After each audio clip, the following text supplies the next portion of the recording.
পীর সাহেবের কাছে পীর সাহেবের বউ মুরিদ হয় না, বলে চিনি আপনারে, আপনি কোন মার্কা পীর? তেলা পোকাও একটা পাখি, আপনি অপীর। বউয়ের কাছে পীরের কোনো দাম নাই, খবর লইয়া দেখে। তো সবসময় খালি খোসাই মারে। একদিন ঘরে আসছে পীর সাহেব, তো বউ বলে কি, আপনি কি ঘোড়ার ডিমের পীর হইছেন? আজকে দেখছি আমগো বাড়ির সামনে যে এক পীর সাহেব উইরা যায়। তো পীর সাহেব বলে, আরে পোড়া কপাল, আগে মনে করছিলাম তোর দিল নষ্ট হয়েছে, এখন দেখি চোখটিও নষ্ট হয়েছে। কেন? ভালো করে দেখো নাই, ওটা যে আমি আসিলাম। বউ তখন কি বলে, আরে খোদা, তাইতে কই ডানা একটা ভাঙ্গা কেন? স্বীকার করবে না। তা আল্লাহ যেন বলছেন তুমি মুত্তাকি, তোমার পাশের মানুষ স্বীকার করে না। আর আমার নবীর সাহাবী মুত্তাকি, আমি আল্লাহ নিজে সাক্ষী দিচ্ছি। আল্লাহ বলছেন সূরা হুজরাত আয়াত ৩, ইন্নাল্লাযীনা ইয়াগুযযুনা আসওয়াতাহুম ইনদা রাসূলিল্লাহ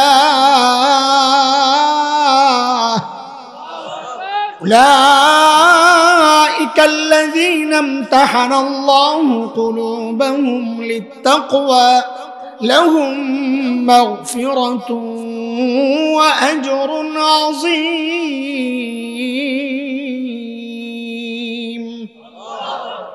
আল্লাহ বলেন সাহাবীদেরকে মাফ করে দিছি। ও দোস্ত, আল্লাহ যাদেরকে মাফ করেছেন, কেউ যদি তাদেরও সমালোচনা করে, সাহাবীদের দোষ তালাশ করে বের করে, এমন ভাবে লেখা বক্তব্য সাজায়, কেউ ওই লেখা পড়লে অটোমেটিক সাহাবী বিদ্বেষী হয়ে যায়, চোখ বন্ধ করে সিদ্ধান্ত নিবেন, সেও হকপন্থী কেউ হইতে পারে না, সেও একটা গোমরা পথভ্রষ্ট।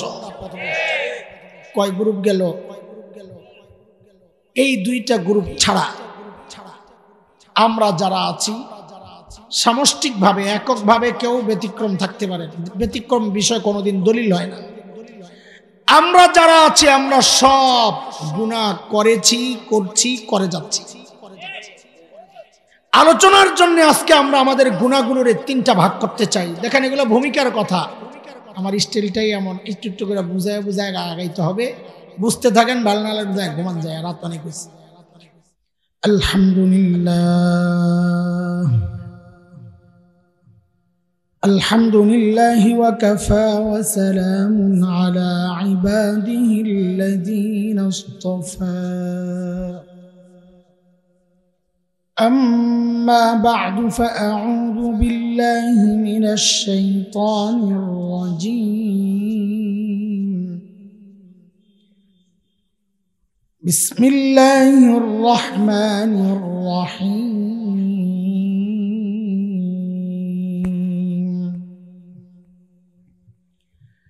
بلى من كسب سيئة وأحاطت به خطيئته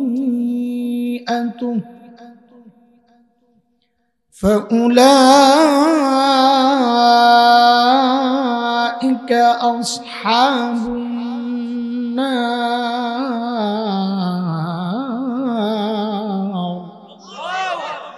هم فيها خالدون. آمنت بالله صدق الله العلي العظيم.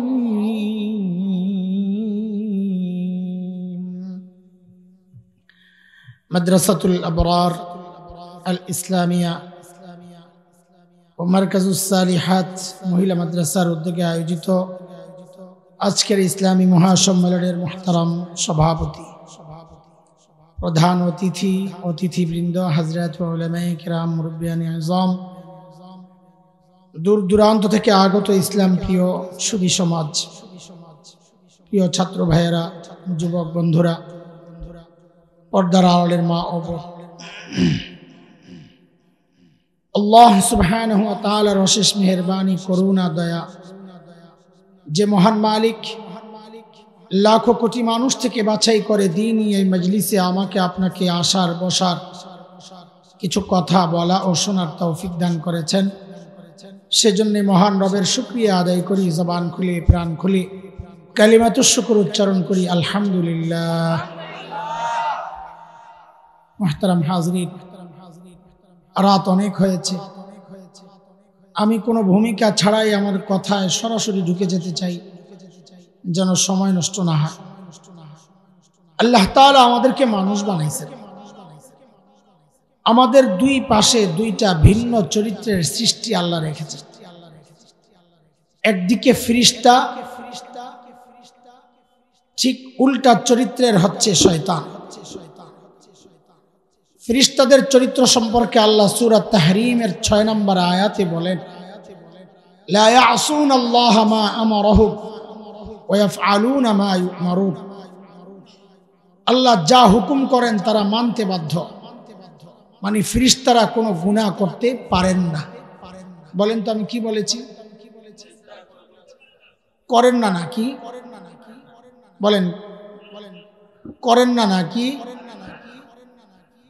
আল্লাহ সেই শক্তি দেয়নি নাই। ঠিক উল্টা চরিত্রের হচ্ছে শয়তান। শয়তানের চরিত্র হচ্ছে শয়তান ভালো কাজ করতে পারে না। এই ভিন্ন দুই চরিত্রের সংমিশ্রণে আল্লাহ আমাদেরকে মানুষ বানাইছে। আমাদের মধ্যে ফেরেশতা গুণও আছে, আমরা নেক আমল করতে পারি, আবার শয়তানি গুণও আছে, আমরা শয়তানি করি। আল্লাহ নিজের কোরআন আল কারীমের মধ্যে সূরা আশ-শামস ওয়া দুহাহার মধ্যে এই সৃষ্টি রহস্য সম্পর্কে আল্লাহ নিজে বলছেন, ওয়া নাফসিন ওয়া মা সাওয়াহা ফাআলহামাহা ফুজুরাহা ওয়া তাকওয়াহা قد أفلح من زكاها وقد خاب من دساها। আল্লাহ বলেন আমি মানুষ সৃষ্টি করেছি যার মধ্যে গুনাহ করার যোগ্যতাও যেমন আছে, গুনাহ থেকে বেঁচে নেক আমলের যোগ্যতাও তার মধ্যে আছে। আলোচনার সুবিধার্থে আমরা মানুষকে 3টা ভাগ করতে চাই। প্রথম ভাগে সর্বশ্রেষ্ঠ যে শ্রেণী তারা হচ্ছেন হযরতে আম্বিয়া আলাইহিমুস সালাতু ওয়াস সালাম, নবী রাসূলগণ। নবী রাসূলদের ব্যাপারে আহলুস সুন্নাহ ওয়াল জামাতের আকীদা হচ্ছে সমস্ত নবী মাসুম, নিষ্পাপ। কোন নবী জিন্দেগিতে কোনো গুনাহ করেন নাই। বলেন তো আমার সাথে, সমস্ত নবী নিষ্পাপ। গুনাহ করার যোগ্যতা নবীদের ছিল, যোগ্যতা ছিল না এটা হলো ফেরেশতাদের। নবীদের গুনাহ করার যোগ্যতা ছিল, করেন নাই, এই কথার মধ্যেই কিন্তু কৃতিত্ব। যোগ্যতা ছিল না, করেন নাই, এই কথার মধ্যে কোনো কৃতিত্ব নাই। ল্যাংরা একটা বসা, পাশে কানা একটা বসা, চোখ নেই। তো ল্যাংরার কানায় সবসময় খালি খোসাখুসির মধ্যে থাকে, লাগিয়েই থাকে। পেশা একটা তো ল্যাংরা একদিন বলে কি, আর কিন্তু 2 পা নাই, মাথায় রাখতে হবে। তুই যে আমার সাথে এইভাবে লেগে থাকস, আমার যে একটা ভালো গুণ আছে এটা তোর চোখে পড়ে না? কানায় বলে ল্যাংরা মিনাল ফাসিকিন, বেটা তোর আবার ভালো গুণ কিরে? তো ল্যাংরা বলে আমি যে কাউরে লাথি দেই না, তুই দেখস না? হাসলেন কেন? এটা হাসির কথা। পাও নাই তো লাথি দিব কোত্থেকে? এই কথার মধ্যে কোনো কৃতিত্ব নাই। তো কানায় বলে আমার বুঝি কোনো ভালো দিক নাই, আমারটা তুই দেখস না? তোর আবার কিরে কানা মিনাল কাফিরিন। তো কানায় বলে আমি যে হারাম জায়গায় তাকাই না, এটা তোমার চোখে পড়ে না? হাসলেন কেন? এই কথার মধ্যে কোনো কৃতিত্ব নাই। যার চোখ নাই সে তাকায় না, এটা কোন কথা? যার পা নাই সে লাথি দেয় না, এটার মধ্যে কি কৃতিত্ব? নবীদের গুনাহ করার যোগ্যতা ছিল না, গুনাহ করেন নাই, এই কথার মধ্যে কোনো কৃতিত্ব নাই। বরং গুনাহ করার যোগ্যতা ছিল, কিন্তু কোন নবী জিন্দেগিতে কোনো গুনাহ করেন নাই, এটার মধ্যে কৃতিত্ব। এই জন্য আহলুস সুন্নাহ ওয়াল জামাতের আকীদা হচ্ছে সমস্ত নবী কি বলেন? নিষ্পাপ, মাসুম।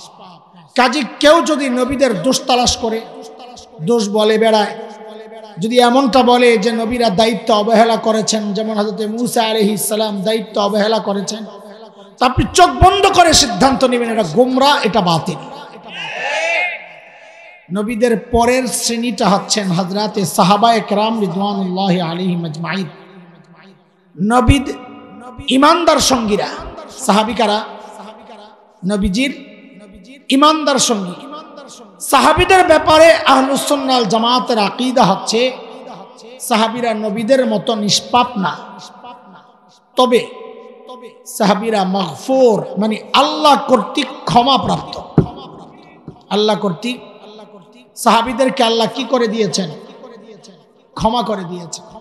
কিছু ভুল টুল যা হয়েছে আল্লাহ জানেন, তাদের দিল ঠিক ছিল, আল্লাহ তাদেরকে মাফ করে দিয়েছে। বলে দিল ঠিক ছিল আপনি কেমনে বুঝলেন? বলে আমি বুঝবো কোত্থেকে?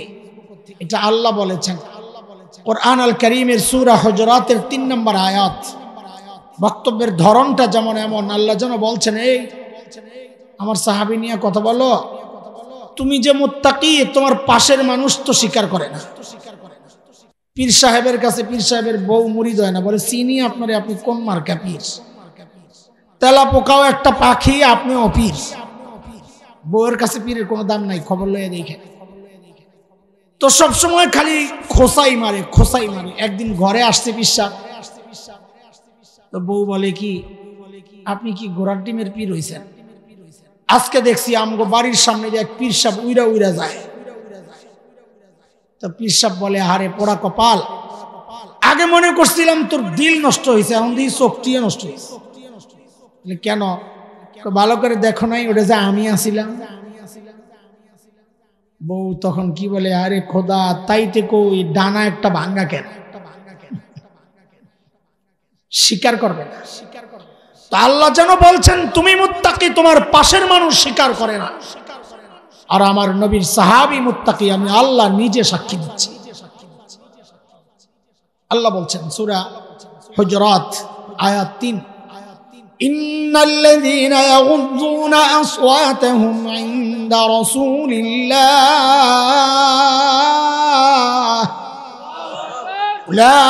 أولئك الذين امتحن الله قلوبهم للتقوى لهم مغفرة وأجر عظيم।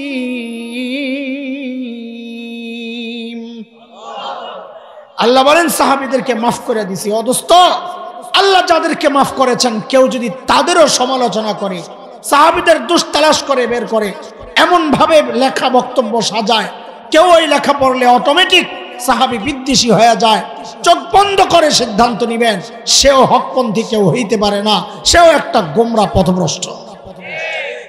কয় গ্রুপ গেল? এই দুইটা গ্রুপ ছাড়া আমরা যারা আছি সামষ্টিকভাবে এককভাবে কেউ ব্যতিক্রম থাকতে পারে, ব্যতিক্রম বিষয় কোনোদিন দলিল হয় না। আমরা যারা আছি আমরা সব গুনাহ করেছি, করছি, করে যাচ্ছি। আলোচনার জন্য আজকে আমরা আমাদের গুনাহগুলোর ৩টা ভাগ করতে চাই। দেখেন এগুলো ভূমিকার কথা, আমার স্টাইলটাই এমন, একটু একটু করে বুঝায় বুঝায় আগাইতে হবে। বুঝতে থাকেন, ভালো না লাগবে ঘুমান যায়, রাত অনেক হয়েছে। আমাদের গুনাহগুলোকে আজকে কয়টা ভাগ করব আমরা? ১ নাম্বার ভাগ, এটা বলার আগে আপনাদের কাছ থেকে পেছনের একটা পড়া শুনতে চাই, মুখস্থ আছে কিনা। আমি অর্ধেক বলে ড্যাশ ড্যাশ দিব, আপনারা শূন্যস্থান পূরণ করবেন, ঠিক আছে? আচ্ছা ঠিক আছে, খেয়াল করে শুনেন। আল্লাহ তাআলা ছাড় দেন। কি মুখস্থ করছে দেখছেন, সাথে সাথে জবাব। আবার বলেন তো, আল্লাহ তাআলা ছাড় দেন, আল্লাহ ছাড় দেন। এই যে এমন মুখস্থ করছেন, এখন আমি যদি আর ব্যতিক্রম কিছু বলি তাহলে তো কিল খাওয়া ছাড়া কোনো উপায় নেই, তাই না? হ্যাঁ, কারণ মুখস্থ অনেক কড়া মুখস্থ হয়েছে, এটার উল্টানো কঠিন। ওলামারা আছেন, চেহারা দেখে কিছু বোঝা যায়, স্টেজও আছেন। একটু দেখেন তো কথাটা আসলে এইভাবে সরাসরি বলাটা একটু মুশকিল কিনা। এই কথাটা কাফেরের ব্যাপারে ঠিক আছে, কোরআনের কথা, ফামাহিলিল কাফিরিনা আমহিলহুম রুওয়াইদা। নবী কাফেরদেরকে আমি ছাড় দিছি, আপনিও একটু ছাড় দেন। কাদের ব্যাপারে? ইমানদারদের ব্যাপারে আগের পড়া ভুলার দরকার নাই, ক্রস দেওয়ার দরকার নাই, আরেকটা নতুন পড়া মুখস্থ করেন। আমার সাথে সাথে সবাই বলেন আমার আল্লাহ ছাড়ও দেন ছেড়েও দেন। বলেন তো আমার আল্লাহ ছাড়ও দেন। এ সবাই বলেন, অনেকবার বলেন, কারণ আগে একটা পড়া মুখস্থ করছেন তো ওই জায়গায় নতুন পড়া ঢুকাইতে একটু কষ্ট হইব। বুড়াকে পড়া শুদ্ধ করতে অনেক কষ্ট হয়।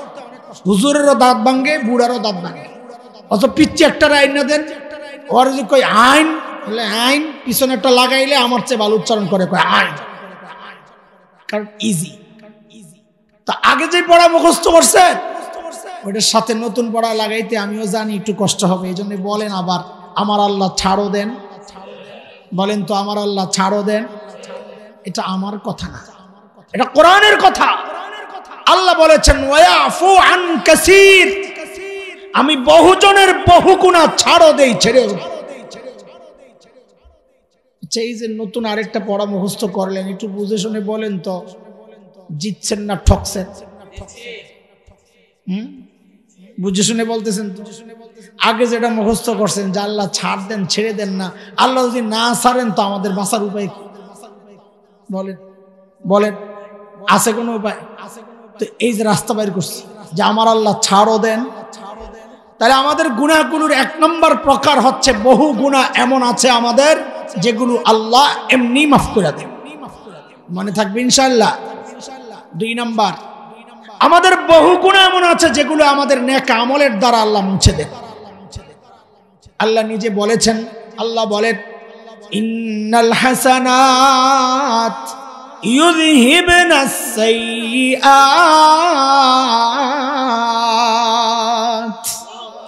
বহু নেক আমল গুনাহকে মিটায়া দেয় আল্লাহ বলছেন। যেমন একটা উদাহরণ শুনেন, নবী আলাইহিস সালাম বলেন মান হাজ্জা লিল্লাহ ফালাম ইয়ারফাস ওয়ালাম ইয়াফসুক রাজাআ কায়াউমিন ওয়ালাদাতহু উম্মুহ। আল্লাহর নবী বলেন কেউ যদি আল্লাহর জন্য হজ করে, কার জন্য হজ? কার জন্য করে? এই হজ কার জন্য করে? সবাই কোন তো হজ কার জন্য করে? হজ তো করেই আল্লাহর জন্য। তো নবী আবার এটা বলার দরকার কি? কেউ যদি আল্লাহর জন্য হজ করে, বোঝা গেল ঝামেলা আছে। কিছু লোক পাওয়া যাবে যারা আল্লাহর জন্য হজ করে, রাখ ওই সমাজে অভাব নাই, দেখলেই পাওয়া যায়। বলে কেমনি? ওই যে হজের আগেও দাড়ি কাটতো, হজের পরেও দাড়ি কাটতো, হজের আগেও সুদ খাইতো, হজের পরেও সুদ খায়, হজের আগেও ঘুষ খাইতো, হজের পরেও ঘুষ খায়, হজের আগেও দুর্নীতি করতো, হজের পরেও দুর্নীতি করে, হজের আগেও সন্ত্রাস করতো, হজের পরেও সন্ত্রাস করে। তো পার্থক্য হইল কি? কোনো পার্থক্য নাই, খালি নামের পার্থক্য। হজের আগে আসিল সুদখোর, হজের পরে আলহাজ সুদখোর। হজের আগে আসিল ঘুষখোর, হজের পরে, হজের আগে আসিল সন্ত্রাসী, হজের পরে হাজি ছিল না, ও ভুলে হয়ে গেছে, আলহাজ সন্ত্রাসী। পার্থক্য আছে কোন ওর হজে? কেন নাই? কারণ আল্লাহর জন্য হয়। আল্লাহর জন্য যদি হজ হইতো তার জীবনে পরিবর্তন অবশ্যই আসতো। কেন? কারণ এক নতুন জীবন সে শুরু করেছে। নবী বলেন কেউ যদি আল্লাহর জন্য হজ করে, যেই হজের মধ্যে সে কোনো অশ্লীল কাজে, গুনার কাজে জড়ায় নাই, এই হজটা আল্লাহর কাছে তার, এই হজটা এত দামি হয়, এই হজ তার জীবনের গুনাহগুলো এমন ভাবে মোছে। নবী বলেন সে যখন বাড়িতে ফেরত আসে সে এমন পবিত্র হয়ে ফেরত আসে যেন আজকেই তার মা তাকে জন্ম দিল। আল্লাহ আমাদের সবার জন্য এমন হজ কবুল করেন, আমিন। তাইলে দুই রকমের গুনাহ পাইলাম, খেয়াল করেন, মুখস্থ করেন এগুলো। এক নাম্বার হচ্ছে বহু গুনাহ আল্লাহ এমনি, দুই নাম্বার বহু গুনাহ আল্লাহ নেক আমলের দ্বারা মাফ করেন বা মুছে দেন। তিন নাম্বার হইল ওই যে আপনাদের আগের পড়া যেটা মুখস্থ করছিলেন ওইটা। বলেন তো এইবার ঠিক করে, আল্লাহ ছাড় দেন। না না, এটা তো প্রথমটা, নতুনটা না, পুরানটা কর। আল্লাহ ছাড় দেন। এই শুনে আমি সংখ্যা দিয়ে দিয়ে বলবো, আপনারা জবাব সংখ্যা দিয়ে দিবেন। এক নাম্বার যে সমস্ত গুনাহ আল্লাহ এমনি মুছে দেন, দুই নাম্বার যেগুলো নেক আমলের দ্বারা মুছে দেন, তিন নাম্বার যেগুলো আল্লাহ বলেছেন আমি ছাড় দিব কিন্তু ছেড়ে দিব না। একটু বুঝে শুনে বলেন তো এই তিন রকমের গুনার মধ্যে আপনাদের কাছে কোন গুনাহটাকে সবচাইতে ভয়ঙ্কর মনে হচ্ছে? হ্যাঁ, সবাই বলেন মাশাআল্লাহ। তাইলে আমাদের বুঝের সাথে আপনাদের বুঝের মিল আছে, আলহামদুলিল্লাহ। যেহেতু এটা ভয়ঙ্কর গুনাহ, তাহলে আপনাদের কাছে আমাদের জিজ্ঞাসা, এই গুনাহ চেনা দরকার কিনা? হ্যাঁ, আরে কথা বলেন, এই গুনাহ থেকে বাঁচা দরকার কিনা? দরকার, দরকার। এটা হচ্ছে আজকে আমাদের আলোচনার বিষয়বস্তু। কি? যে যেই গুনাহ আল্লাহ ছাড় দেন কিন্তু ছেড়ে দিবেন না, আমরা ওই গুনাহ চিনব এবং ওই গুনাহ থেকে বাঁচার উপায় শিখব। ধরতে পারছেন আজকের আলোচনার বিষয়বস্তু? হ্যাঁ, এতক্ষণ ভূমিকা সাজাইছে, বিষয় ঠিক করলাম, এবার বিষয়ের উপর আলোচনা হবে ইনশাআল্লাহ। এক লাইনে কথা চলতে থাকবে, মনোযোগ হারাইবেন না, তাহলে কথা হারাইয়া যাবে, বড় মুশকিল হয়ে যাবে। বলেন আজকের বিষয়বস্তু কি? আবারও বলছি, যেই সমস্ত গুনাহ আল্লাহ ছাড় দেন কিন্তু ছেড়ে দেন না, সেই গুনাহগুলো চিনব এবং সেই গুনাহ থেকে বাঁচার উপায় শিখব। দেখেন এমন গুনাহ অনেক আছে, যেমন জুলুম একটা গুনাহ। জুলুম আল্লাহ ছাড় দেন কিন্তু ছেড়ে দেন না। নমরুদকে লম্বা সময় আল্লাহ ছাড় দিয়ে রাখছেন কিন্তু ছাড়েন নাই, জুতা দিয়া পিটাইয়া কবরে নিছেন। ফেরাউনকে আল্লাহ বহু লম্বা সময় ছাড় দিয়া রাখছিলেন কিন্তু ছেড়ে দেন নাই, পানির মধ্যে সুবাইয়া মাইরা এরপরে বিদায় করছেন। দুনিয়ার বর্তমান জালিমদেরকে আল্লাহ ছাড় দিয়েছেন 16 বছর। কয় বছর? কিন্তু ছেড়ে দেন নাই।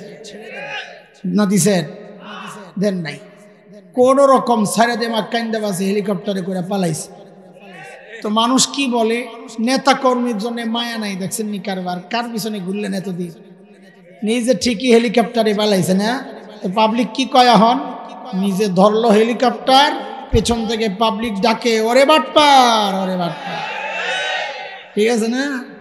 আল্লাহ জুলুমের ছাড় দেন কিন্তু এইটা আজকে আমার আলোচনার বিষয় না।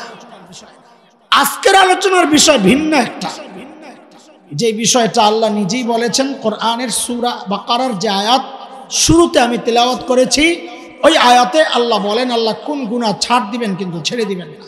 আল্লাহ বলছেন বালা মান কাসাবা সাইয়্যাতান ওয়া আহাতাত বিহি খাতিআতুহু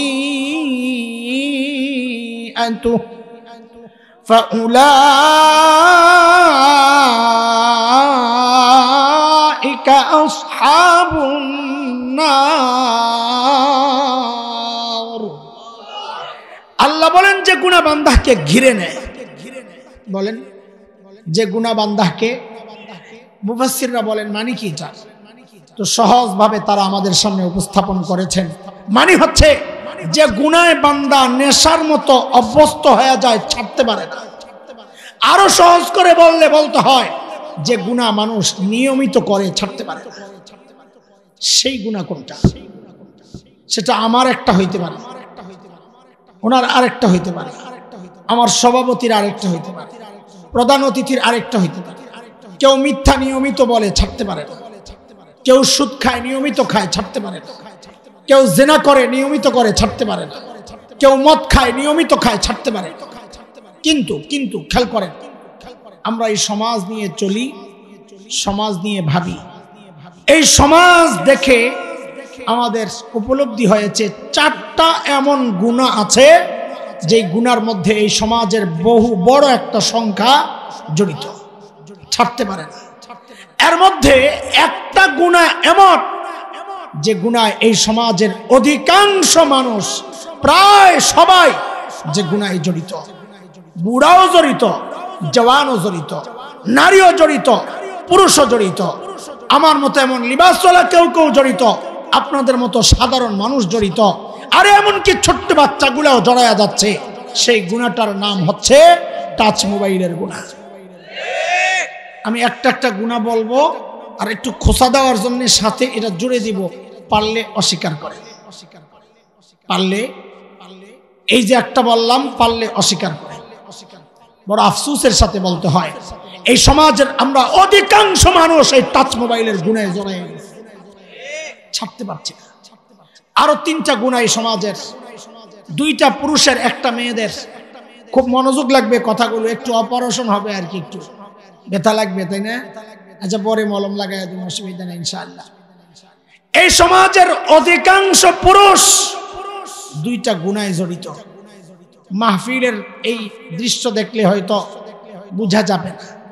হাটে ঘাটে বাজারে মাঠে রাস্তায় যান তো দেখবেন এই সমাজের অধিকাংশ পুরুষ দাড়ি কাটার গুনায় জড়িত। পারলে অস্বীকার করেন। এই সমাজের অধিকাংশ পুরুষ টাকনুর নিচে কাপড় পরার গুনায় জড়িত।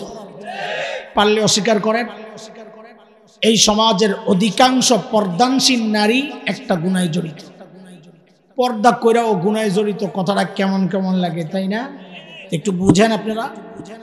পর্দার যে কথাগুলো আসছে কোরআনের, যেখানে সূরা নূর 18 নম্বর পারা, দুইটা আয়াত, 30 নম্বর আয়াতে আল্লাহ পুরুষের পর্দা সম্পর্কে বলেছেন, 31 নম্বর আয়াতে আল্লাহ মেয়েদের পর্দা সম্পর্কে বলেছেন। ওই মেয়েদের পর্দা সম্পর্কে আল্লাহ যে আয়াত বলেছেন, আমার মা বোনরা, আমার মেয়েরা, আমার বোনরা, আমার মায়েরা, আমাদেরকে মাফ করবেন। আমাদের জিম্মাদারি আপনাদেরকে বলা। হয়তো আমার বলার ধরনটা, স্টাইলটা আপনার পছন্দ হবে না, আল্লাহ আমাকেও মাফ করে দেন, আমি এর চেয়ে ভালো করে বলতে পারবো না, কিন্তু আমরা চাই আপনার ঘিন লাগুক, যেন আপনি এই দোষগুলো ছেড়ে দেন। এই জন্য একটু ওইভাবেই বলবো যেন ঘিন লাগে। ওই আয়াতে আল্লাহ এক জায়গায় ছোট্ট করে বলেন, ওয়ালা ইউদ্দিনা যিনাতাহুন্না, মেয়েরা যেন তাদের সৌন্দর্য প্রকাশ না করে। মুফাসসিররা বলেন পর্দার মূল প্রাণ হচ্ছে এই কথা, মূল বিষয় হচ্ছে এটা, সৌন্দর্য গোপন করা। কাজেই কোন নারী যদি ছালার চট গায়ে দিয়া নিজের সৌন্দর্য গোপন করে তো ইসলাম বলবে সে শরিয়া অনুযায়ী পর্দা করেছে। কোন নারী যদি ঘরের কাঁথা মোড়ো দিয়ে সৌন্দর্য গোপন করে তো ইসলাম বলবে সে শরিয়া অনুযায়ী পর্দা করেছে। কোন নারী যদি এই যে পর্দার কম দামি কাপড় এইটা পয়রাও সৌন্দর্য গোপন করে তো ইসলাম বলবে সে শরিয়া অনুযায়ী পর্দা করেছে। কিন্তু কোন নারী যদি জিগজাগ বোরকা, রং বেরঙের বোরকা, কালারফুল বোরকা, টাইট ফিট বোরকা, ডিজাইন করা বোরকা পরে এইটা যদি পরে তো ইসলাম বলবে সে শরিয়া অনুযায়ী পর্দা করে নাই। কেন? পর্দার মূল কথা সৌন্দর্য গোপন করা। আফসোসের সাথে বলতে হয়, চরম এক সত্য কথা, বাংলাদেশ না শুধু সারা দুনিয়ার অধিকাংশ আজকালকার বোরকা দিয়া সৌন্দর্য গোপন হয় না, বরং সৌন্দর্য ওপেন হয়, আরো প্রকাশ পায়। কেউ আগেও তো দুইটা কইছিলাম, হেসম তো তাকবীর আইলো না। ঘটনা কি?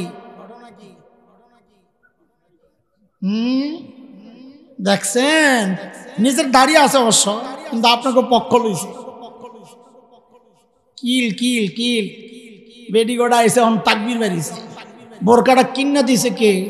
তুমি। তুমি আসামি এক নম্বর, তুমি। এখন দাও একটা তাকবীর।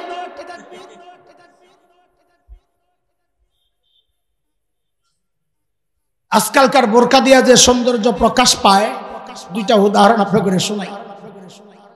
দলিল না দিলে তো আপনাকে জিনিস ক্লিয়ার হয় না। ৬-৭ বছর আগের কথা হবে সম্ভবত, কুমিল্লা ক্যান্টনমেন্টে একটা মেয়েকে ধর্ষণ করে হত্যা করা হয়েছিল। কিনা একটাও নাই কইলাম, কাছাকাছি আছে আর কি, শব্দ ঠিক আছে, শব্দ বাইরে গেছে। তনু, তনু কি? তনু ছিল হিজাবি। কি হিজাবি বুঝেন তো? আজকালকার হিজাবি মানে হচ্ছে, ওরা বলে ওর না, আমি বলি তেনা। একটা ফিনফিনে পাতলা তেনা দিয়া চুলডিরে মাথার উপর বাঁধাকপির মতো বাঁধবে, তেনা দিয়া সুন্দর করে পেঁচায় মুখটারে গোল করে ফাঁকড়াই গা সিপটিফিন মাইরা ভাবটা হইলো এখন উনি রাবেয়া বসরিয়া। তনু ছিল ওইরকম হিজাবি। দেখেন, আমি আমার বোনটার খারাপ দিকগুলো আলোচনা করে তাকে খাটো করতে চাই না, বরং আমি চাই আল্লাহ আমার বোনকে মাফ করে জান্নাতবাসিনী হিসাবে কবুল করেন। তনুকে যখন হত্যা করা হয় তখন সুযোগ সন্ধানী তাসলিমা নাসরিন তার ফেসবুকে একটা লেখা দিছিল। কি লেখা? যে মোল্লারা এখন কি জবাব দিবে। মোল্লারা না বলে হিজাব নারীর ইজ্জত সম্ভ্রম রক্ষা করে, নারীকে ধর্ষণ ইফটিজিং থেকে বাঁচায়, নারীর ইজ্জত আবরু রক্ষা করে। কই তনুর হিজাব তো তনুকে বাঁচাইতে পারে নাই। তো তখন ৬-৭ বছর আগের কথা, তো আমিও একটু ফেসবুক চালাই। তা আমি যাই তখন ইনবক্সে জবাব দিছি, ম্যাডাম তনুর হিজাব তনুরে বাঁচাইতে পারে নাই, কারণ তনুর হিজাব ছিল তসলিমা মার্কা হিজাব, এটা ইসলামের হিজাব না। হায় আল্লাহ এটা লেখার সাথে সাথে বেডি আমারে ব্লক করে দিছে, বুঝছে এই মোল্লা বড় খতরনাক।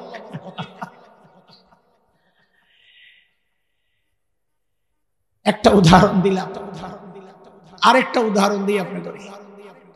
আমার বাসার কাছে কাঁটাবঞ্চ চিনেন না? 11 রোড কাঁটাবন চিনেন? শাহবাগের আগে ওখানে অনেকগুলো আধুনিক বোরকার দোকান আছে।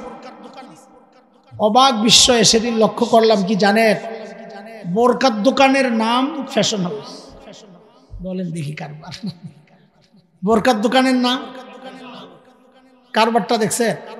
আল্লাহ বলে বোরকা হইল ফ্যাশন ঢাকার লইগা, আর এরা বোরকার দোকানেরই নাম দিছে কি? তার মানে ওরা মুনাফিকি করে নাই, ওরা ঠিকই আছে। ওরা বুঝাইলো যে আজকালকার যে বোরকা, এই বোরকা দিয়ে ফ্যাশন ঢাকে না, এই বোরকা দিয়ে ফ্যাশন করে, এই জন্য ওরা বোরকার দোকানেরই নাম দিয়া লইছে ফ্যাশন হাউস। ঠিক কয় গুণা বললা? আমি আগেই বলছি একটু অপারেশন হবে তো খারাপ লাগতে পারে। কয় গুণা বললাম? চারটা। 1 নম্বর টাচ মোবাইলের গুণা। জোরে কন, একবার তাকবীর দিয়ালেন আরেক জায়গায় জোরেও কন না, জোরে কন। শুনেন, হয়তো আপনি কাটতেছেন কিন্তু স্বীকার করবেন এটা গুনাহ, তাইলে ফেরত আসার সুযোগ থাকে। এটা আমরা আলোচনা করবো ইনশাআল্লাহ। গুনারে গুনাহ মনে করবেন, তাইলে আপনার হেদায়েতের রাস্তা খোলা থাকবে। 3 নম্বর হচ্ছে টাকনোর নিচে কাপড় পরার গুনাহ। 4 নম্বর ফ্যাশনের বোরকা পরার গুনাহ। খুব খেয়াল করেন, এই যে গুনাহগুলোর কথা বললাম না, আমাদের জন্য সবচেয়ে বেশি আফসোসের কথা কি জানেন? আমাদের কষ্টটা যে এই গুনাহগুলোর মধ্যে যারা জড়িত, এদের অধিকাংশই এই গুনাহগুলোর গুনাহ মনে করে না। বলে এটা বললেন যে এই কথার প্রমাণ কি? প্রমাণ আছে আপনাদের খুব কাছে, একটু আগাইলেই পাওয়া যাইব। টাঙ্গাইলের এক পাগলা এমপি আছিল, নাট বল্টু ঢিলা, নাম কয়লা পোলা বাইট সাবাস, আব্দুল লতিফ সিদ্দিকী। পোলাবেন বসে না সব জানে। ওই আব্দুল লতিফ সিদ্দিকী গেছিল এক মাহফিলে ওয়াজ করতে। আল্লাহ কি যে বিপদে আসিলাম আমরা। নেতারা, রাজনৈতিক নেতারা ওয়াজের জন্য বাইসা নিত মাহফিলের এই প্যান্ডেল, কারণ ওর মাথায় ঢুকছে যে আমি ডাক দিলে মানুষ এত আইব না।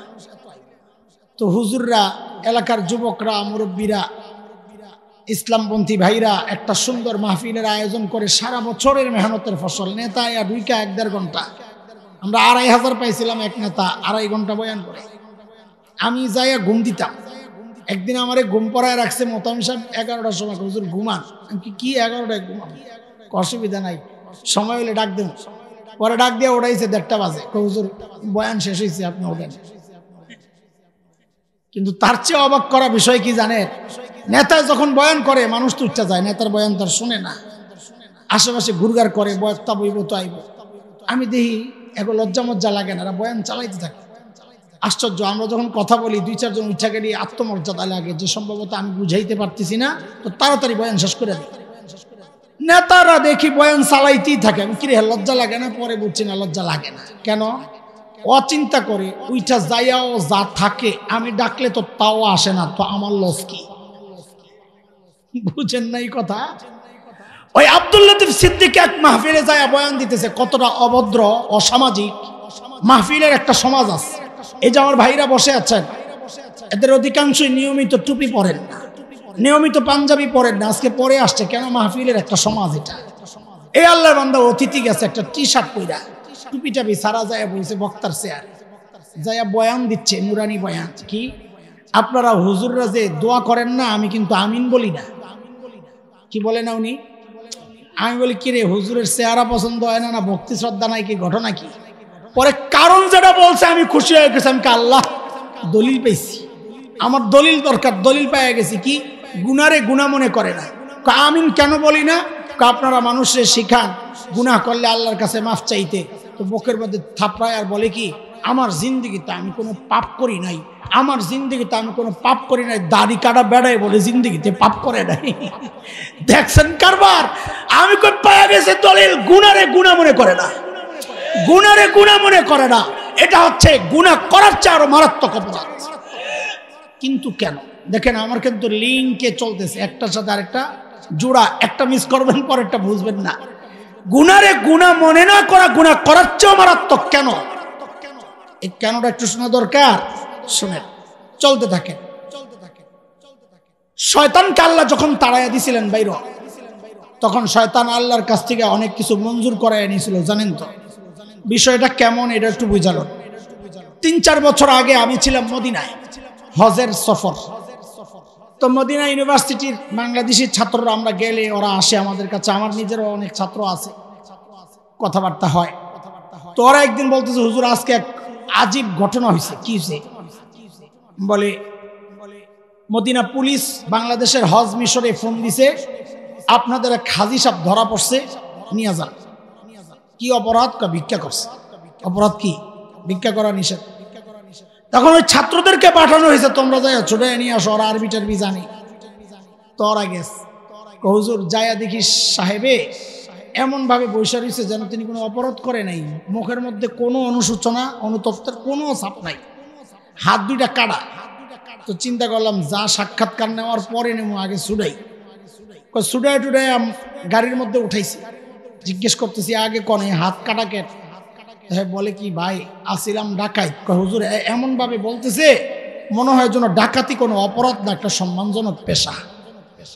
খায়ার পরে ধরা পইরা গণধোলাই খাইয়া হাত দুইটা হারাইছে। তো এরপরে কাম কাজ করতে পারি না, আল্লাহ মাথায় একটা বুদ্ধি দিছে। কি? হজের সিজন আইলে কম টাকায় হজে আয় পড়ি। তারপরে মক্কা মদিনা মিনা মুজদালিফা আরাফায় ভিক্ষা করি, আলহামদুলিল্লাহ আল্লাহ অনেক বরকত দেয়, যা পাই হজের খরচ উইটাও যা থাকে সারা বছর চলতে পারি। সুবহানাল্লাহ, কোন বুদ্ধি শিখাইলাম, কে আবার নিয়ত টিয়ত করে। খবরদার ধরা বললে কিন্তু জামিন নাই। আমরা হাসতে হাসতে শেষ, আর কারবার দেখে আর কোনো অনুশোচনা নাই। অফিসে বসায় রাখছি, সিদ্ধান্ত করে দেশে পাঠিয়ে দিবে। হ্যাঁ নিশ্চিন্তে বসে। তার লাগেজটাকে জানা হয়েছে, রিটার্ন টিকিট ধরাইছে। সে যখন বুঝছে যাওয়া নিশ্চিত, সে কি বলে জানেন? এটা হলো আসল কথা। স্যার আমারে পাঠিয়ে দিবেন? হ্যাঁ পাঠাবো না, তুই দেশের বাণিজ্য সব খাইছস। আচ্ছা ঠিক আছে পাঠান, কিন্তু আপনারা যে আমার দেশে পাঠিয়ে দিবেন, আমার কিছু দিবেন টিবেন না? ওই বেটার গল্প শুই না আমার শয়তানের কথা মনে পড়ছে।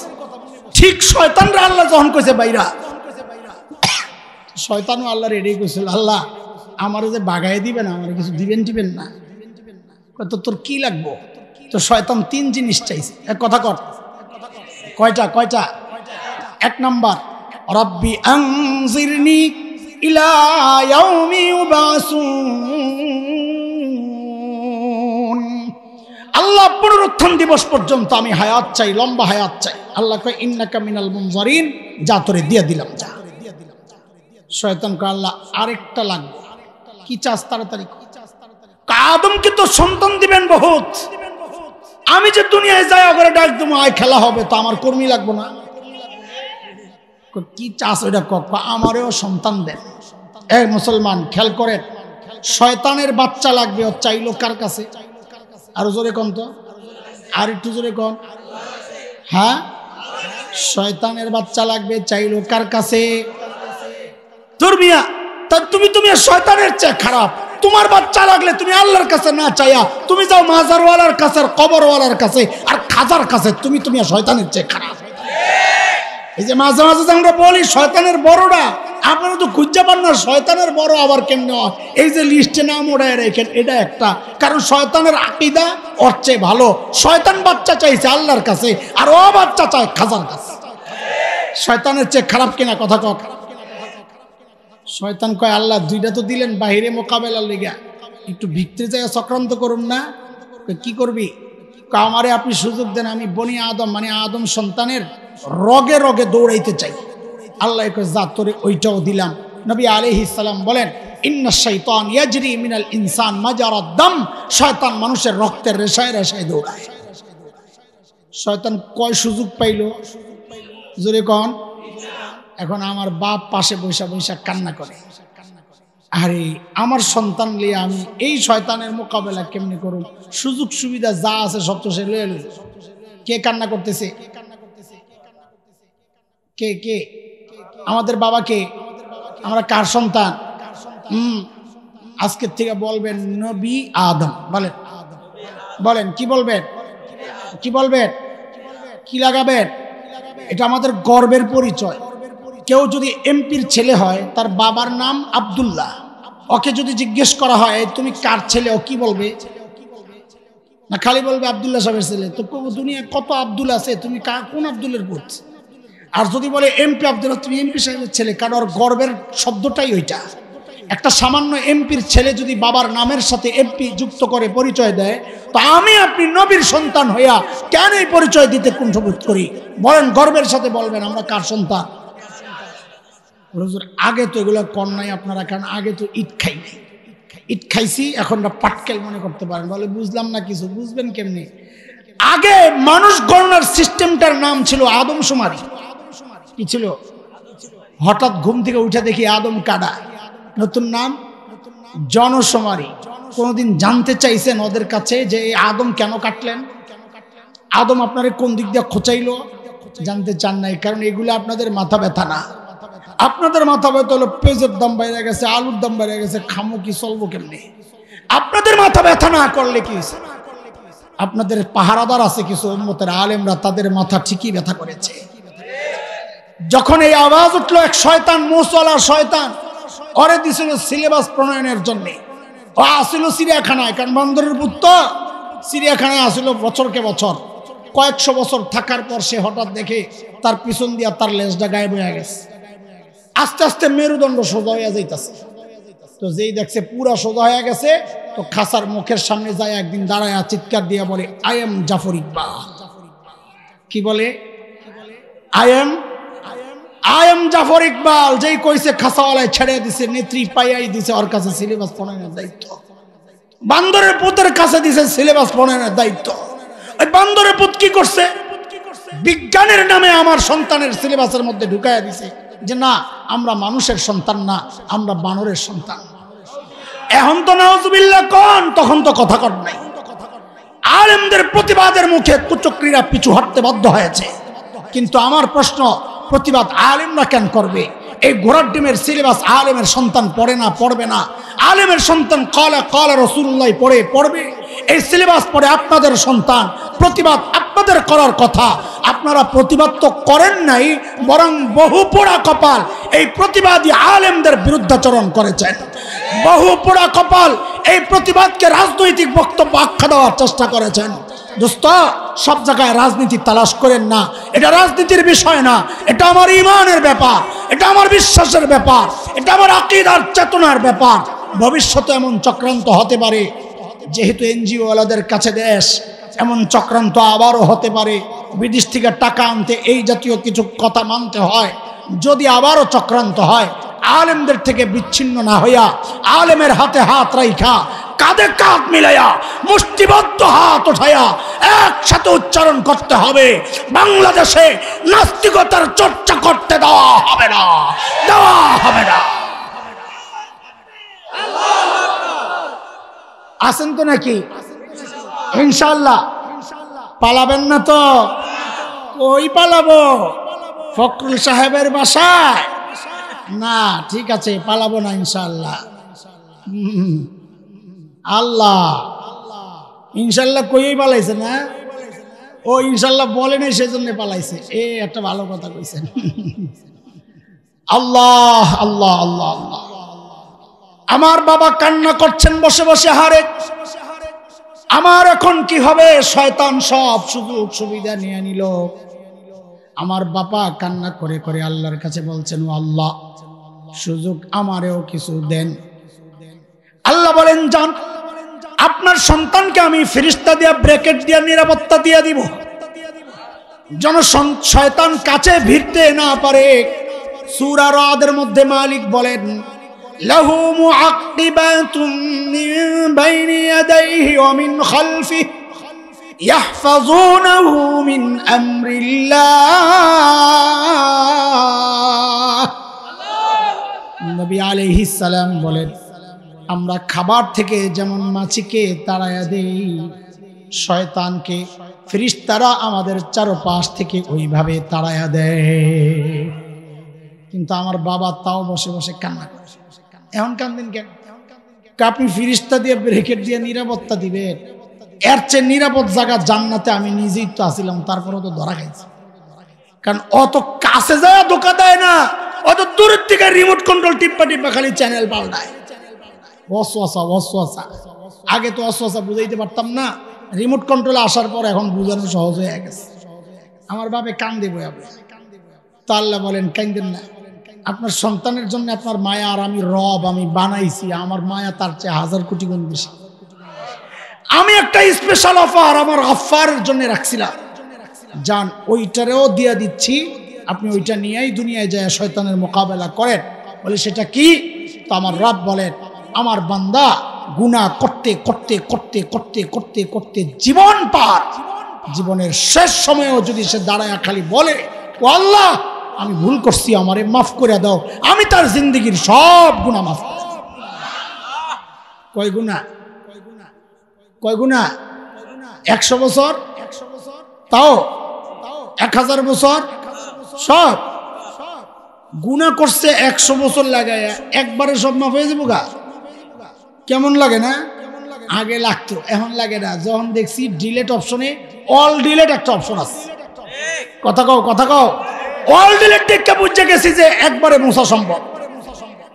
তোমার আমার হাতের বানানো কম্পিউটারে যদি অল ডিলেট অপশন থাকে, এক টিপ দিয়া সব ফাইল গায়েব করা যায়। আমার রবের ক্ষমতা কি ওই কম্পিউটারের চেয়ে দুর্বল নাকি? চিৎকার করে বলে আমার রব আমার গুনার ফাইলের মধ্যে অল ডিলিটে টিপ দিয়া একবারে সব গুনাহ মুছতে পারেন কি পারেন না? আরো জোরে বলেন, পারেন কি পারেন না? হ্যাঁ হ্যাঁ, কম্পিউটারের পরিভাষা অল ডিলেট, শরীয়তের পরিভাষা তাওবায়ে নাসুহা। বলেন বলেন, শরীয়তের পরিভাষা কি? কি কি? দুইটার কাজ একই। অল ডিলিট দিয়েও সব মুছে, তাওবায়ে নাসুহা দিয়েও। এখন তো আমার বাবে খুশি, সব যদি মাফ করে দেন আমার কোনো টেনশন নাই, আমি জায়গা দুনিয়া। কিন্তু শয়তান লাভ দিয়া দাঁড়াইছে, হ্যাঁ কি ঘোষণা, সব মাফ করে দিবেন, করছেন কি? তো আমার ওই 3 সুযোগ ঘোড়ার ডিমের কি করতে দিছে রেডি, আমি অহনিটা করুন কি? আমি সারাদিন মেহনত করে করে করে করে হেরে গুনাহগার বানামো, আর বিকালে মাফ চাইলে আপনি মাফ করে দিবেন, আমার সারাদিনের কষ্ট বেকার। তো এগুলো কি জন্য দিছেন আমারে? ও বান্দার জন্য এত মায়া। তা আপনিও শোনেন, আমি শয়তান ও বাটপার কম না। এই কথা কোত্থেকে আনছিলাম মাথায় রাখতে হবে। গুনাহ করার চেয়ে গুনাহকে গুনাহ মনে না করা আরো মারাত্মক অপরাধ। মনে আছে কথা? জিজ্ঞেস করছিলাম কেন, কেনের জবাব বের করতেছিলাম, এই যে আসছি কেন। শয়তান তখন দাঁড়ায় কি বলেছে জানেন? ও আল্লাহ আপনার বান্দা তওবা করলে আপনি মাফ করে দিবেন। তো শুনেন, আমি আপনার বান্দাকে দিয়া এমন গুনাহ করাবো যেন সে তওবা না করে, যেন সে। মুহাদ্দিস মুফাসসিররা আলেমরা পেরেশান হয়ে গেছেন, কিরে ওই গুনাহ কোনটা যা মানুষ করে কিন্তু তওবা করে না? তো খুঁজতে খুঁজতে খুঁজতে খুঁজতে বের করছেন সেটা কোনটা, যে গুনাহ মানুষ করে কিন্তু গুনারে গুনাহ মনে করে না। গুনারে গুনারে আরে গুনারে গুনাহ মনে করলে না সে তওবা করবে, সে তো গুনাহই মনে করে না। এই সিরিয়ালের 1 নম্বর হচ্ছে পজিশন বিদআত। কি কি? বিদআত। বিদআত যে করে সে বেদাতের গুনারে গুনাহ মনে করে না। আরে গুনাহ মনে করলে বেদাত হইতো না, বেদাত তো হয় সব মনে করে। বলেন বিদআত হয় তো সে করতেছে সওয়াব, সে তওবা কেন করবে? এই জন্য বেদাতির তওবা নসিব হয় না, খুব কম। শয়তানের কি ভয়ঙ্কর পরিকল্পনা দেখেন, সে চিন্তা করছে তওবা করলেই তো মাফ, আমি তাইলে এমন গুনাহ করাবো, মানে কি গুনাহ করবে যখন সে মাথায় একটা পিন মারা দিব, কি এটা কিসের গুনাহ, কত মানুষ করে, এটা কিসের গুনাহ, মোবাইল একটু দেখতেছে, আরে কি আসে যায়, দাড়ি কাটতেছে, আর কালাম বুড়া হইলে টাকনো নিচে কাপড় জায়গা, আর কি অহংকার নাই আমার, কত ব্যাখ্যা যে মানুষ দেয়। সুবহানাল্লাহ। এ দোস্ত, আল্লাহ তাআলা আমাদেরকে সব রকমের গুনাহ থেকে হেফাজতে রাখেন, বলেন আমিন। আমাদের আলোচনার 2টা পাঠ করছিলাম, শুরুর কথা মনে আছে কিনা? এক হইল যে গুনাহ আল্লাহ ছাড় দেন কিন্তু ছেড়ে দেন না, সেটা কোনটা? যে গুনাহ মানুষ নিয়মিত করে ছাড়তে পারে না। আমরা 4টা গুনাহ বের করেছি, টাচ মোবাইলের গুনাহ, দাড়ি কাটার গুনাহ, টাকনুর নিচে কাপড় পরার গুনাহ, ফ্যাশনের বোরকা পরার গুনাহ। দ্বিতীয় পাঠ অল্প সময়ের মধ্যে আমরা শেষ করব। আমি বিশেষ করে আমার যুবক সন্তানদেরকে, আমার ছোট ভাইদেরকে অনুরোধ করব, এই দ্বিতীয় অংশটা না শুনে আমরা যাব না ইনশাআল্লাহ। ঠিক আছে ইনশাআল্লাহ? সেটা হচ্ছে এই গুনাহ থেকে বাঁচার উপায় কি? বাঁচতে চাই কিনা আগে বলে? গুনাহ থেকে বাঁচতে চাই? চাই, চাই সবাই ইনশাআল্লাহ। আল্লাহ তুমি সহজ করো। কিন্তু আমাদের একটা রোগ আছে। রোগ কি জানেন? আমাদের প্রায় সবাই একই কথা বলে যে গুনাহ ছাড়তে চাই কিন্তু ছাড়তে পারি না। এটা গাজীপুরে এই সমস্যা নাই, আর না কি আছে? কি কয়? এই সমস্যা সবার, এই সমস্যা। এই জন্য আমাদের বড়রা কোরআন হাদিস ঘেটে ঘেটে এমন কিছু প্রক্রিয়া, রাস্তা, পদ্ধতি বের করেছেন আর বলেছেন তুমি এইভাবে চলো তো গুনাহ ছাড়া তোমার জন্য সহজ হবে। খালি গুনাহ ছাড়া সহজ হবে তা না, বরং গুনাহ করাটা কঠিন হয়ে যাবে। এর মধ্যে একটা পদ্ধতি আপনাদের সামনে আমি একটু আলোচনা করি, অল্প সময়ের মধ্যে শেষ করে দেব ইনশাআল্লাহ।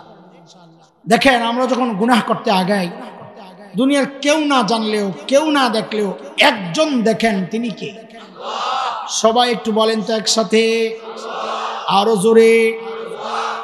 কথা ঠিক আছে, কিন্তু আমরা এখানে আল্লাহ বলবো না। আল্লাহ বলবো না কেন?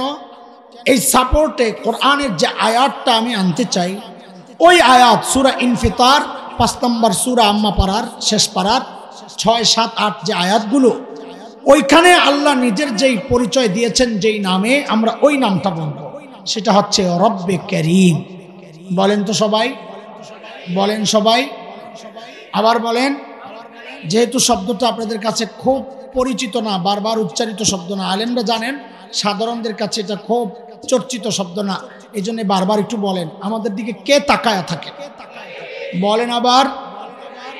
আরো একটা কাজ করে, ছোটবেলায় আমরা কোনো অপরাধ করলে আমাদের মুরব্বীরা ডাক দিতেন না, কেন করো? ডাক দিতেন না? আমরাও ডাক দিয়ে না বাচ্চাদেরকে। তো আমাদের রব ওইভাবে আমাদেরকে ডাকতে থাকেন। কাজ দুইটা, দেখতে থাকেন, ডাকতে থাকেন। বলেন আমার সাথে, দেখতে থাকেন। তো আবার বলেন, আমরা গুনাহ করার ইচ্ছা করলে, অথবা গুনার দিকে আগাইলে, অথবা গুনায় জড়াইয়া গেলে আমাদের দিকে কে তাকায়া থাকেন আর কি করতে থাকেন? বলেন, দেখতে থাকেন। আর কি বলে ডাকেন সেটা কোরআনে আল্লাহ এইভাবে বলতেছেন, ইয়া আইয়ুহাল ইনসান মা গররাকা বিরাব্বিকাল কারীম।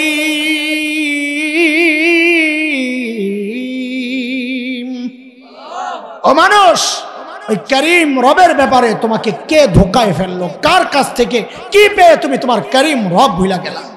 দেখেন, এই ডাকের ওজনটা এখনো আমরা বুঝতে পারি নাই, না পারারই কথা। কারণ শব্দে শব্দে অর্থ জানি না, উপলব্ধির যেই প্রথম ধাপ শব্দের অর্থ জানা, সেটা আমরা পারি না। এই জন্য আগে চলেন একটু শব্দগুলোর অর্থটা বুঝি, তারপরে দেখবেন ডাকের ওজনটা কি। বলেন তো শব্দটা আমাদের দিকে কে তাকায়া থাকেন? দুইটা শব্দ আছে এখানে, এক করিম আর এক হচ্ছে রব। বলেন করিম, বলেন করিম, আর বলেন আবার করিম। আর করিম কাকে বলে, রব কাকে বলে, এটা বুঝেন। আরবিতে করিম বলে ওই দাতাকে যিনি না চাইতেই দেন। না চাইতে, বলেন এই চোখ চায়া পাইছি না, না চায়া, কানটা, জিভটা, হাত পাও, একবারে বলেন তো শরীরের কোন অঙ্গটা চায়া পাইছি? সব না চায়া। যে মহান সত্তা সব না চাইতে আমাদেরকে দিয়েছেন, তার নাম করিম। তার নাম কি? করিম। দেওয়ার পর ওগুলোকে আবার পরিচর্যা করেছেন, লালন পালন করেছেন, সুরক্ষিত রেখেছেন, সংরক্ষণ করেছেন। যেই মহান সত্তা, তাকে বলে রব, তাকে বলে। টোটালটা মিলাইয়া একসাথে কি হবে? অর্থটা বুঝছেন, কিন্তু ওজনটা বুঝা, উপলব্ধি করার মতো এখনো অবস্থা হয় নাই। এই জন্য আমরা একটা ছোট্ট উদাহরণ শুনি। আচ্ছা বলেন তো, মানুষের মধ্যে একজনের কথা বলবেন, আমাদেরকে সবচেয়ে বেশি ভালোবাসেন কে? জোরে বলেন, আরো জোরে বলেন। মা যে কি মানুষ আল্লাহ, এটা দুনিয়ায় মা ছাড়া কেউ জানে না। মার কলিজায় আল্লাহ কি দরদ আর মায়া আর মমতার ভালোবাসা দিয়েছেন, এটা আল্লাহ জানেন আর মা জানেন। আমি ছোট্ট দুইটা কথা বলি আপনাদেরকে, যুবকরা একটু খেয়াল করো। আমি মাঝে মধ্যে আমার বাচ্চাদেরকে বলি, এ মা চিনো, মা চিনো? মা ওই মানুষ, ঘরে খাবার আছে যা, মা যদি মনে করেন এখান থেকে আমি যদি খাই তো আমার বাচ্চারা পেট পুরে খেতে পারবে না। মা ওই মানুষ, প্রচন্ড ক্ষুধাটা পেটে নিয়া দাঁত চাবাইয়া কামড়াইয়া শক্ত করে নিজেরে বাচ্চাদের সামনে একটা অভিনয় করে বলবেন কি, আম্মুর বমি বমি লাগতেছে, আম্মু খাবো না, তোমরা খায় না। এর নাম কি? এর নাম, ঘরে আপেল আছে 3টা, বাচ্চাও 3টা, মা ওই মানুষ ওই মুহূর্তে বলবেন আম্মু আপেল পছন্দ করি না, তোমরা খায় না। ঘরে ভালো কোনো খাবার তৈরি হলে আমাদের মুখে না দিয়া যে মানুষটা কোনোদিন খান নাই তার নাম, আজীবন এই স্যাক্রিফাইস যে মানুষটা করেছেন তার নাম। আরে এই জন্যই তো উলামারা মার বাবার মাসআলা আলাদা করছে। কি মাসআলা? যে কোনো সন্তান যদি বাবা মার আগে মৃত্যুবরণ করে তো বাবা সন্তানের লাশের পেছনে পেছনে যেতে পারে, বাবা সন্তানের কবরেও নামতে পারে। কেন? বাবার কলিজায় মায়া নাই? চিৎকার করে করে কান্না করবেন, কিন্তু বাবাকে আল্লাহ ওই মনোবল ওই শক্তি দিয়েছেন, বাবা সন্তানকে দাফন করে সুস্থ অবস্থায় কান্না করতে করতে উপরে উঠতে পারবে। কিন্তু কোনো মায়ের জন্য সন্তানের লাশের পেছনে যাওয়া চলবে না, কোনো মায়ের জন্য সন্তানের কবরে নামা চলবে না। কেন? কারণ দুনিয়ায় এমন কোনো মা নাই যে সন্তানকে দাফন করার জন্য কবরে নেমে সন্তানকে দাফন করে নিজে সুস্থ অবস্থায় আবার উপরে উঠবেন, এমন কোনো মা জগতে নেই। সন্তানকে শোয়া নিজেও লাশ হয়ে শুয়ে পড়ে। এরে ভাই একটু বলেন তো, এই যে মার কলিজায় এত দরদার মায়া আর মমতার ভালোবাসা, কারণটা কি বলেন তো? মা আমার একটা চোখ বানাইছেন সেই জন্য, মা আমার একটা কান বানাইছেন সেই জন্য, মা আমার একটা হাত বানাইছেন সেই জন্য। তো একবারে বলেন না মা আমার কি বানাইছেন? বলেন কি বানাইছেন? কিছুই বানান নাই। বলেন কিছুই বানান নাই। অল্প কয়েকদিন ভাড়াটিয়ার মতো পেটে ধারণ করেছেন, হওয়ার পরে লালন করেছেন। মা কিচ্ছু বানান নাই, তাতে মার কলিজায় এত দরদ, এত মায়া, এত মমতা, এত ভালোবাসা, কিচ্ছু বানান নাই। আহ আহ, তাইলে যে আল্লাহ আমার চোখ বানাইছেন ওই আল্লাহর কত মায়া, যে আল্লাহ আমার কান বানাইছেন ওই আল্লাহর কত মায়া, যে আল্লাহ আমাকে এত এত নিয়ামত দিয়া বাঁচায় রাখছেন ওই আল্লাহর কত মায়া। বলে কত মায়া, তুমি কি বুঝো না? ও যুবক, তুমি কি বুঝো না? আরে আমি আর তুমি যখন দরজা বন্ধ করে ভেতরে গুনাহ করি, আমার রবের কত মায়া, ভেতরে গুনাহ চলছে, দরজা বন্ধ, ওই গুনাহ অবস্থায় আমার রব দরজার নিচে দিয়ে বাতাস আর অক্সিজেন পাঠায়া দেন যেন আমি ভেতরে মইরা না যাই। হ্যাঁ, আমি আপনি যখন গুনাহ করি না, রব তখন এই মায়ার কথাগুলো মনে করিয়ে দিয়ে দিয়ে ডাকতে থাকেন কি, ইয়া আইয়ুহাল ইনসান মা গাররাকা বিরাব্বিকাল কারীম। এরে মানুষ, ওই কারীম রবের ব্যাপারে তোরে কে ধোকায় ফেললো? আর যে চোখ দিয়ে তুই সিনেমা দেখতেছস, ওই চোখ কিন্তু তোরে নায়ক নায়িকা দেয় নাই, আমি কারীম দিছি, না চাইতে দিছি। যে কান দিয়া তুই গুনাহ করতেছস, ওই কান কিন্তু তোর গায়ক গায়িকা দেয় নাই, আমি কারীম দিছি, না চাইতে দিছি। আমার দেওয়া নেয়ামত দিয়া তুই আমার নাফরমানি কেন করছস? আরে আমাদের বড়রা বলেন এই ডাকের ভেতরে আরেকটা ডাক আছে, বলে সেটা কি? আল্লাহ যেন বলছেন, এরে বান্দা, তোর ছোট্ট বাচ্চাটা যখন তোর দিকে তাকায় থাকে তখন তুই গুনাহ করস না, তোর লজ্জা লাগে।